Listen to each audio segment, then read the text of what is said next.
이번 논란의 중심에는 민주당에서 탈당한 무소속 이춘석 의원이 있습니다. 이춘석 의원은 국회의원 신분으로 국회 회기 중 보좌관 명의의 계좌를 이용해 차명으로 주식 거래를 한 혐의로 검찰에 송치됐습니다.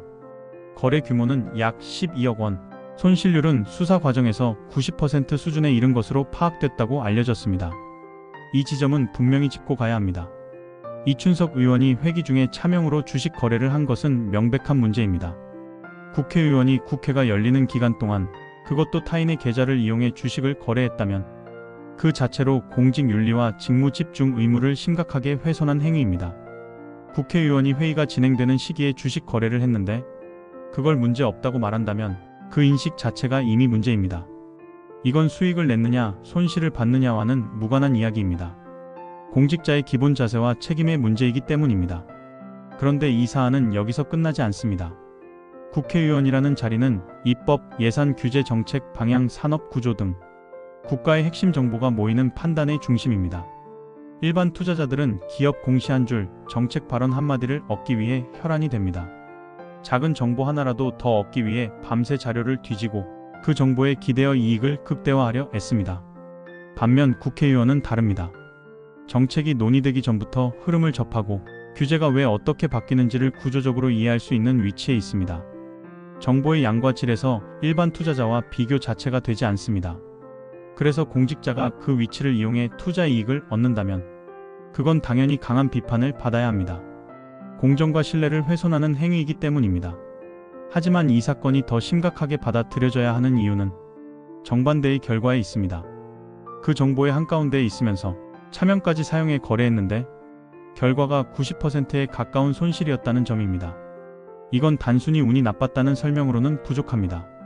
정보가 판단에서 어떤 역할을 하는지, 정보를 어떻게 해석하고 위험을 관리해야 하는지에 대한 이해 자체가 부족했음을 보여주는 결과입니다.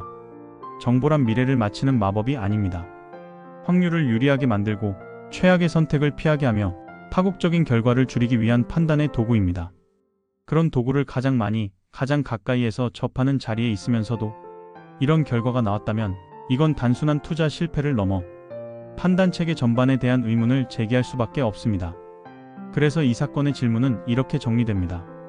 이춘석 의원이 주식을 했느냐의 문제가 아닙니다. 회기 중 차명 주식 거래는 분명한 문제입니다.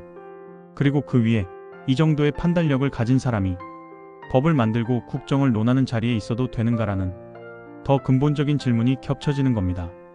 이 질문은 자연스럽게 공천 구조로 이어집니다. 이런 인물이 어떻게 걸러지지 않고 국회의원이 되었는가라는 문제입니다.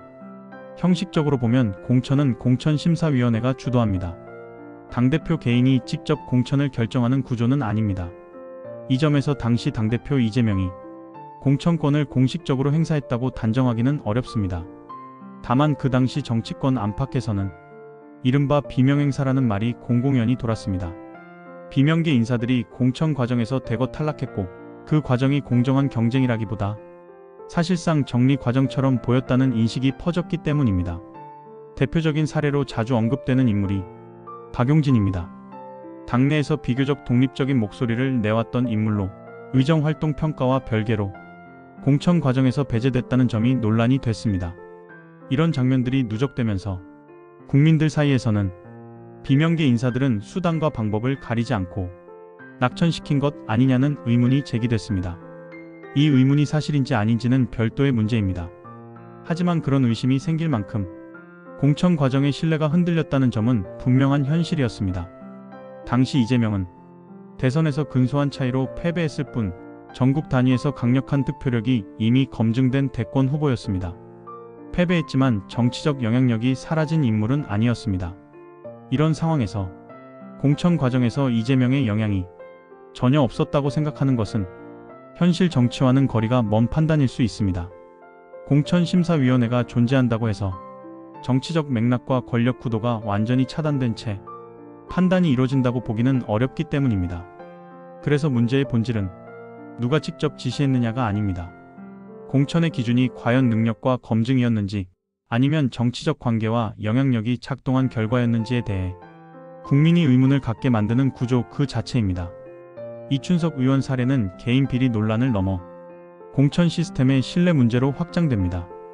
공천만 받으면 당선이 사실상 보장되는 구조, 경쟁과 검증이 사라진 정치가 어떤 인물들을 국회로 보내고 있는지를 보여주는 장면이기 때문입니다. 그래서 기준은 분명해야 합니다. 회기 중 차명 주식 거래는 분명한 문제다. 그리고 그 다음 질문은 이것입니다. 이 정도의 정보에 대한 판단력을 가진 사람에게 국가의 미래를 논하는 자리를 맡겨도 되는가? 이 질문에 답하지 못한다면 문제는 특정 개인이 아니라 그 개인을 통과시킨 공천 구조 전체입니다. 저는 전문가는 아니지만 상식적으로 생각하는 사람입니다. 스스로 생각하지 않으면 누군가에게 쉽게 당합니다.